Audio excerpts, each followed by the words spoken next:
గారికి 50 అడుగుల పైన వారి విగ్రహానికి ఈరోజు జనసేన నాయకులందరం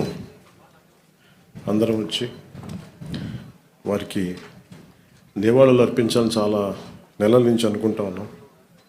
కానీ దానికి ఒక సిగ్నిఫికెన్స్ ఉండాలి, దానికి ఒక ప్రత్యేకత ఉండాలని అనుకున్నాం. వారి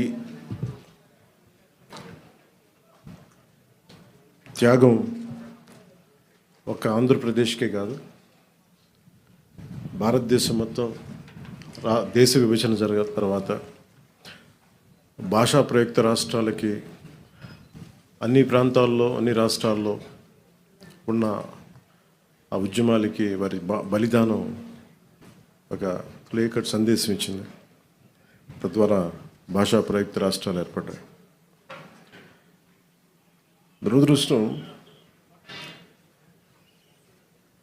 ఒక మహానాయకుడు బలిదానాలు చేసిన వ్యక్తులు మహానుభావులందరినీ కుల చట్టాల్లో ఇరికించడానికి బంధించడానికి మన సగటు రాజకీయ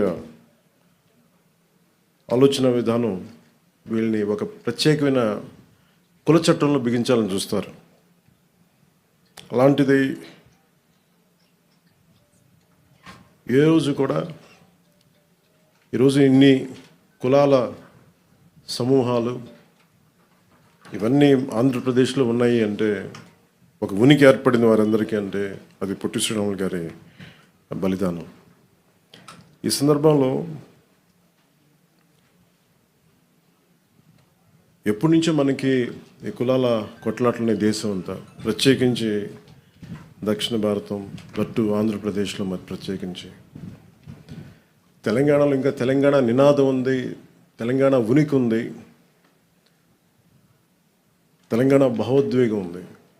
ఆంధ్రప్రదేశ్కి మంచి వచ్చాడో కానీ ఆంధ్ర అనే ఉనికి అయితే లేదు.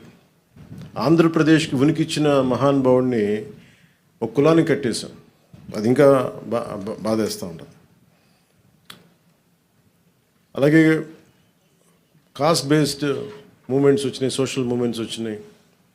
రామ్ మనోహర్ లోహియా గారు లాంటి కాస్ట్ ఇన్ ఇండియా ఎలా ఉండాలి, ఏం చేయాలి, భవిష్యత్తు ఎలా నిర్మాణం జరగాలి, రాజకీయ నిర్మాణాలు ఎలా జరగాలి, అంబేద్కర్ గారు కోరుకున్న అనలైజేషన్ ఆఫ్ కాస్ట్, కుల నిర్మూలన, ఇవన్నీ జరుగుతాయో లేదో నిజంగా తెలియదు. కానీ వీఆర్ ఆల్ ఇంటర్డిపెండెంట్, ఒకళ్ళ మీద ఒకళ్ళు ఆధారపడ్డాం. మరి 98 దశకం నుంచి 2004 వరకు కుల దోషణలు ఎక్కువైపోయింది పాలిటిక్స్లో. ఏ స్థాయికి ఎక్కువైపోయినాయి అంటే, దాని పీక్ వైసీపీ వచ్చిన తర్వాత